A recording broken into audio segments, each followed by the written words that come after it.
મહેસાણા જિલ્લાના સાલડી ગામે બિરાજે છે કલ્યાણકારી બળિયા બાપા. ભક્તોની આસ્થા અને અડગ વિશ્વાસનું પવિત્ર ધામ.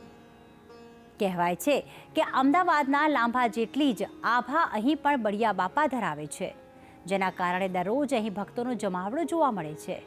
તો આવો આજે આપણે પણ જઈએ મહેસાણાના સાલડી ગામ અને કરીએ બળિયા દેવના પાવનકારી દર્શન. બળિયા બાપજી રે તું તો દિન દુખિયાને તારે, હે તું તો લાખો જીવોને ઉગારે.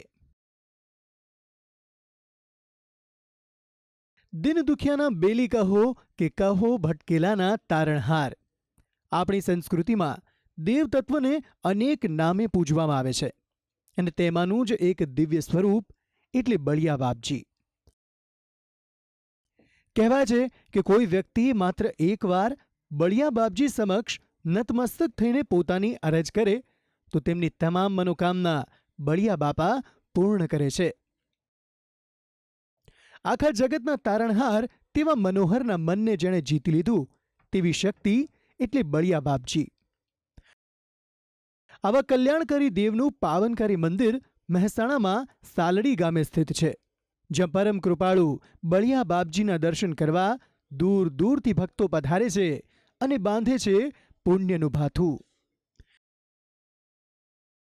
મહેસાણાના સાલડી ગામે સ્થિત આ મંદિર સૌ ભક્તોની મનોકામના પૂર્તિ કરનારું માનવામાં આવે છે, જેના કારણે દૂર દૂરથી ભક્તો અહીં પોતાની મનોકામના પૂરી કરવા માટે બળિયા બાપજી સમક્ષ અરજ કરે છે. સાલડી ગામની અંદર આ બળિયાદેવનું અમારું મંદિર છે. એ ખૂબ જૂનું પુરાણું મંદિર છે. ગામટોડાનું મંદિર કહીએ એવું ગામટોડાનું મંદિર છે. બળિયા બાપનું અમારું લોભા જેટલું બળિયા બાપનું હાથનું સજ છે એટલું જ અમારા બળિયા બાપનું હાથનું સજ છે. અહીંયા ગમે તે દુઃખ દર્દ હોય તમે બળિયા બાપના ધોણી ટોઠા તાર ટાટોળી આવી બાધા રાખવા એટલે ગમે તેવું દુઃખ દર્દ બળિયા બાપ મટાડી દે છે. બળિયાદેવની બાધા આપવામાં ચાની બાધા રાખીએ છીએ, ટેક રાખીએ એટલે બટી જાય. લહટ ડુકડી નહીં ખાવાનું, રાવણે નહીં જવાનું, બરાબર. અને જો તે છતાંય એવું હોય તો બળિયાદેવને મોટા ખાવરો લઈને બાપર કગડી પડે એટલે તરત આરામ થઈ જાય. અહીં મંદિર પરિસરમાં પ્રવેશતાની સાથે જ એક સુંદર રંગરોગાન કરેલું અને તેમાં બળિયાદેવની સુંદર મુખારવિંદવાળું ગર્ભગૃહ દ્રશ્યમાન થાય છે. અહીં બળિયા બાપાને એક યુવાન યુવકના સ્વરૂપે બિરાજમાન કરાવવામાં આવ્યા છે, જેના દર્શન કરતાની સાથે જ ભક્તો અભિભૂત થઈ જાય છે.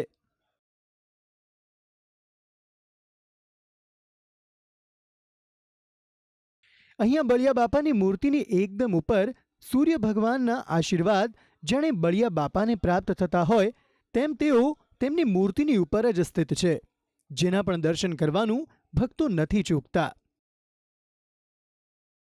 અહીં ગામના લોકોનું કહેવું છે કે ન માત્ર આ ગામ અને અહીંના આસપાસના ગામ પરંતુ વિદેશમાં રહેતા લોકોને પણ જો કોઈ તકલીફ હોય અને તેઓ જો મનમાં બળિયા બાપાની બાધા માને તો તેમના તમામ દુઃખો ગણતરીના સમયમાં જ નષ્ટ થઈ જાય છે.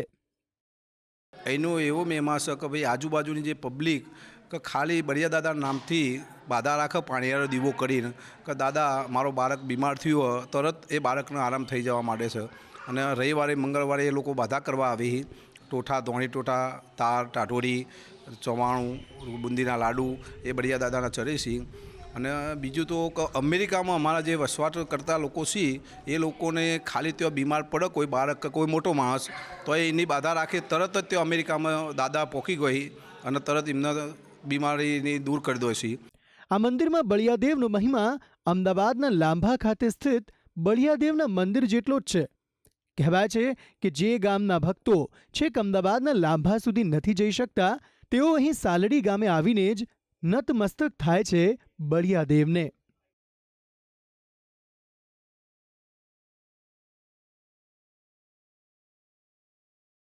મંદિરમાં લોકો દૂર દૂરથી પોતાની બાધા પૂરી કરવા માટે આવે છે અને બળિયા બાપાના આશીર્વાદ મેળવીને કરે છે ધન્યતાની અનુભૂતિ. અહીંયા બળિયા બાપાને નાળિયેર ધરાવવાનો મહિમા છે.